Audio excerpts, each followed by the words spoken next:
Hey guys, Chris Birch here, Entrepreneur Strategies. Sharing today with you kind of one of my quick tips, one of my strategies that I've used to develop a strong financial investment background.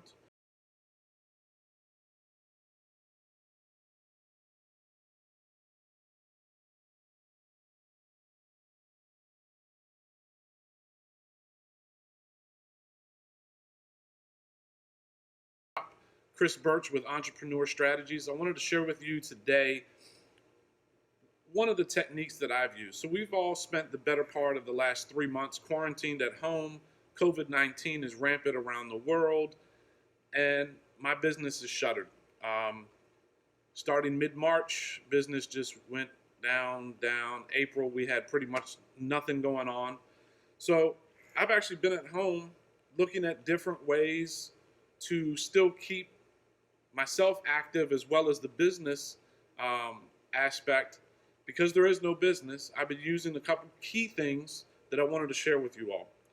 The first thing is how I have my retirement set up. I use what is referred to as a self-directed retirement account. I have a self-directed IRA.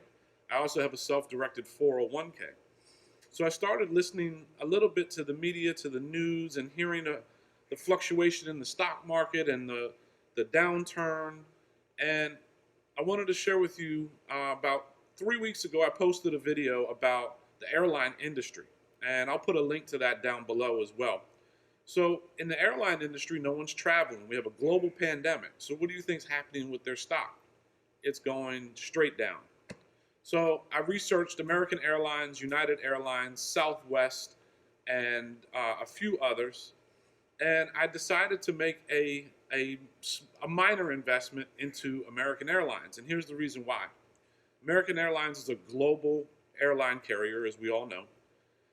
But their stock was soaring back in January around $34, $35. And as I posted this video a few weeks ago, it had gone in mid-March all the way down to like $8.50. So if you just look at the spread there between $8.50 and $34, I don't know if there's any more room for it to go down. I think it can only go up. So on May 22nd, I bought $3,000 worth of American Airlines stock. At the time, I paid $10.02 for this stock. And then I watched it for about 2 weeks. And on the 27th of May, it went up to $11.98. On the 29th, it went back down a little bit to $10.50. Then it started to climb. Early part of June, it started to climb. It went from 11.85 up to 16.72, and then it peaked on June 8th at $20.31.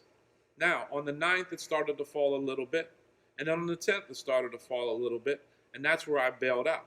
So let's just go over the quick numbers of the small investment I made out of my self-directed 401k, of which I am not only the custodian of my retirement, I'm also the trustee of my retirement. So I'm the check writer. I'm the one that makes those decisions. So let's go over those numbers.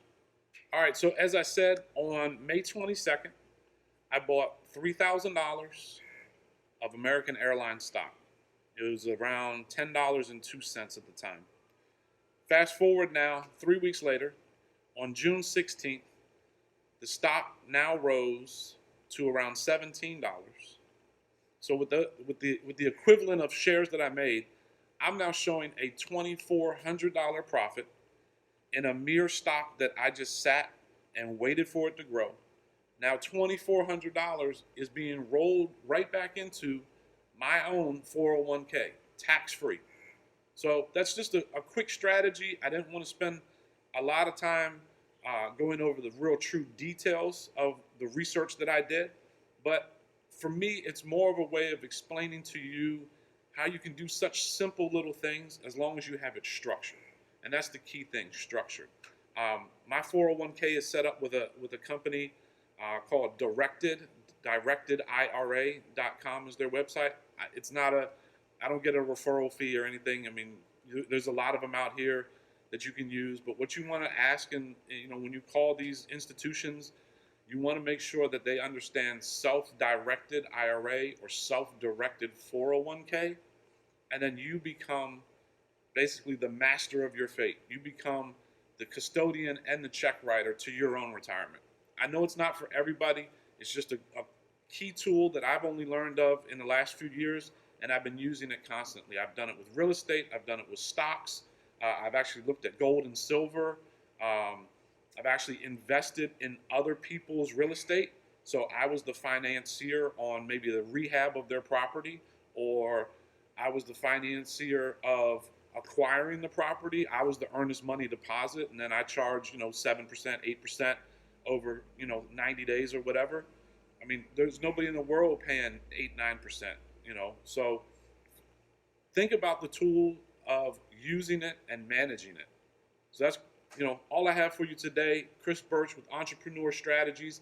If I've shared some content with you that is helpful, give me a thumbs up. Like the content, comment down below, and don't forget, hit that subscribe button.